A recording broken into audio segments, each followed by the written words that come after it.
Magandang araw po sa inyong lahat. Daniel Padilla, hindi maitago ang nararamdaman ngayon. O bakit kaya? Alamin po natin lahat yan dito sa ating video. Bali ito pong si Daniel Padilla ay meron pong dinaluhan na event. At ang maganda pa po dito ay nakasama niya po ang kanyang old heartthrob na kaibigan. At yan po ay si James Reid. So yan po ay talagang marami pong dumagsang tao dyan nanood. Dahil isipin nyo naman, sa isang event, dalawang heartthrobs ang magkasama. At yan nga po ay si Daniel Padilla at James Reid. So kung mapapansin nyo na talagang nag-shake hands pa yung dalawa at talagang halatang magka-close po ang dalawa.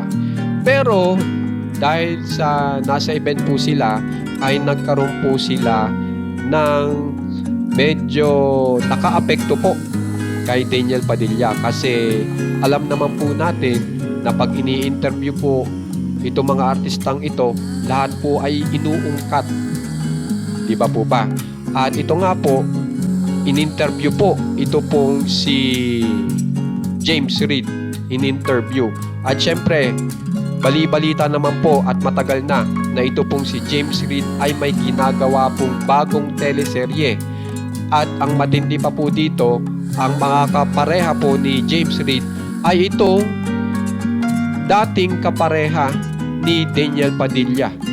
At iyan nga po ay si Catherine Bernardo. Alam naman po natin na matagal po ang relasyon ni Catherine Bernardo at Daniel Padilla. Di ba po ba? At syempre, halatang-halata na magkakaroon po ng awkward na senaryo po dito po sa interview ito. Kasi syempre, matagal mo nang kapartner si Catherine Bernardo pero ngayon iba na ang kapartner tapos yung kaibigan mo pa. So, medyo mararamdaman talaga yan ni Daniel Padilla. At ito nga pong interview na ito ay nangyari po dito sa SM Mall. Okay, at ang nakalagay pa dito ay FM Radio Manila, Philippines. Halatang dyan po yung nanggaling yung nag-i-interview. At yung bagong teleserye nga pala ni James Reid nakasama si Catherine Bernardo ay ang pamagat daw po ay Someone Someday. So halatang love story po yan. At tsak, marami pong manunood dyan. Pero ito na nga po, ipapakita ko sa inyo yung naging reaksyon. Yung eksaktong reaksyon po ni Daniel Padilla habang ini-interview po si James Reid at patungkol po sa bagong teleserye nila ni Catherine Bernardo. Ang kaibahan nga lang po ay makikita nyo po dito na si Daniel Padilla po ay halatang nagpipigil na.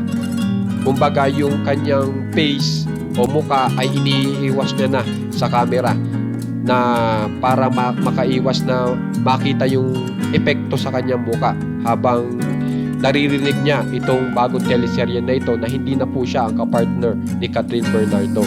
At ito nga po, ang maganda naman po kasi dito kay James Reid ay nung sinabi niya yung pangalang Catherine Bernardo ay kinapitan niya sa likod si Daniel Padilla. Yan po ay senyales ng paggalang. Okay, sa mga magkakaibigan. At nung hawakan ni James Reid si Daniel Padilla, doon na umagos ang emosyon at hindi na napigilan ni Daniel Padilla ang kanyang reaksyon na kung saan ay lumalabas na yung kanyang emosyon noong sandaling iyon. Kaya naman po, kung gusto nyong malaman yan, panoorin nyo po itong ating video na ito na bagong-bago. So makikita nyo dito ang naging reaksyon ni Daniel Padilla.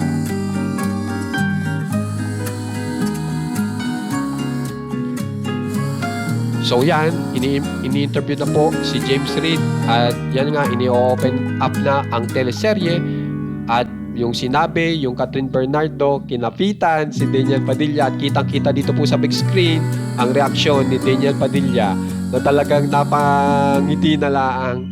So, halatang talagang medyo halataan yung may pait, di ba? na ngiti. Pero ganyan po talaga ang buhay. So titingnan po natin kung ano ang mangyayari po dito po sa dalawang heartthrobs na ito na magkasama ngayon. So kung gusto nyo pong ma-update sa nangyayari po kay Daniel Padilla at James Reid, subscribe na po kayo sa ating channel na Juan Katawa. Maraming salamat po.